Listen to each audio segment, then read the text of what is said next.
Alright, what's up y'all, it's Fan here, and in today's video what I'm talking about is the top 5 center builds, in my opinion, so far in 2K18. Now, we're going to start right off with this. We got the rebounding, driving, finishing, primary rebounding, secondary driving, finishing. This is by far the most OP big man build to me in the game. Now it's debatable because it's in two different realms that I'll say number 1 and 2 are in terms of my list. But this one is the most dominant inside build in my opinion.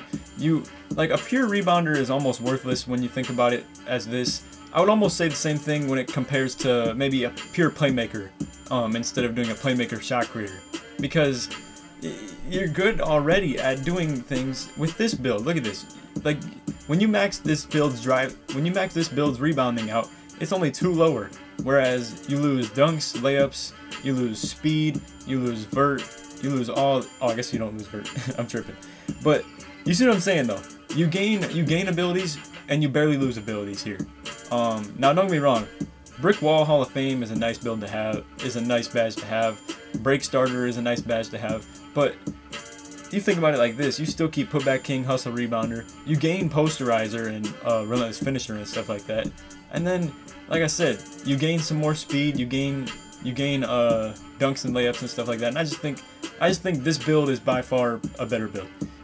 Now next we have, I'm gonna draw some criticism for this. I decided 3-point shooting and driving and finishing. If you have played against a stretch finisher this year, you know how OP this stuff is. So let me break it down for you. You can be 7'3", you can be 7'3" and be able to shoot the ball and still dunk it. You don't need post up. You don't need... Now, don't get me wrong.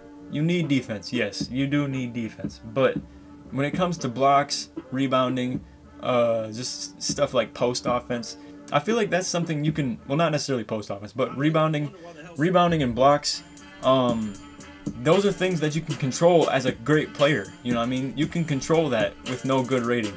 So that's why I have this build at number 2, and I know you guys are gonna hate me for this too, but this is my number 2. This is my number 3 build.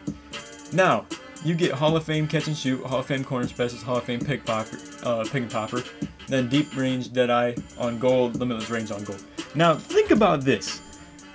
I know you inside bigs, you really don't like guarding these positions because I know it's easy to guard. Yes, I know it's easy to guard. But as soon as you help, a good point guard is going to kick out to this right here with 99 3-pointer, with Hall of Fame catch and shoot, corner specialist, and maybe even pick and popper involved on the play. With maybe even dimer coming off the pass. What I'm saying is, you combine 99 3-pointer with being 7'3", that's always going to be cheese. Now, you're tall enough to dunk, you're tall enough to play D in the paint, you're tall enough to rebound. I know people are going to be offended by this. They're going to say, oh, I'm going to snag all over this dude all game, every game. Bro, you're 7'3" and you can still box your opponent out.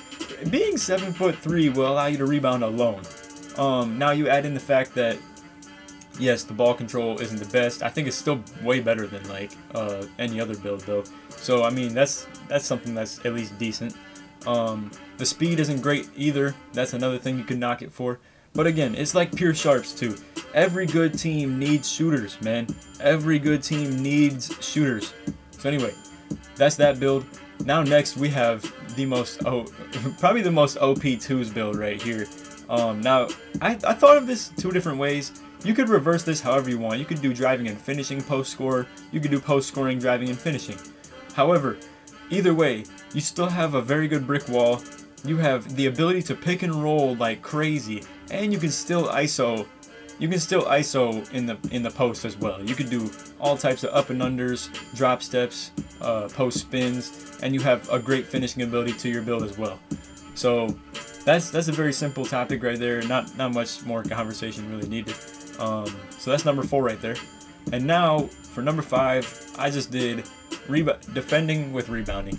You continue to keep Rim Protector Hall of Fame. You get Bruiser Hall of Fame as well. You do get 3 more gold badges that aren't even on the screen as well.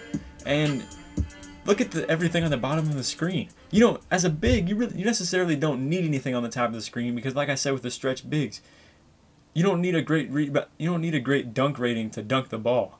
You just basically What it's there for is for you to basically, what I'd want a high dunk rating for is to get contact dunks, but you don't need contact dunks if you take open dunks. So anyway, ball control not needed, 3-point scoring not needed, mid-range maybe needed, but not really with this build. You just roll to the basket almost every time anyway. Steals, blocks, vertical, lateral quickness, speed, excel, strength, stamina, all extremely good. And you keep Hall of Fame rim protector. You know how many inside bigs there are going to be in this year's game that hate the fact that you would have Hall of Fame rim protector? They hate it. And you have gold defensive stopper and putback king on gold still. Now, like I said, it is very rare to have a stretch big in 2K18. I don't know why. I think they're one of the best builds in the game when it comes to spacing and just a good role player. But anyway, like I said, with the rim protector on Hall of Fame, you know how many glass driving and finishing and post scorers and all that stuff there is? All they want to do is go to the paint. And this completely eliminates it. It helps even on help defense. I know no type of playmaking shot creator or pure shot creators going into the paint against Hall of Fame rim protector with 22 to 23 blocks on block. That was such a tongue twister right there. 23 blocks on the block rating, and then yeah, man, like maxed out vert, good speed, maxed out strength. This is a very underrated build right here.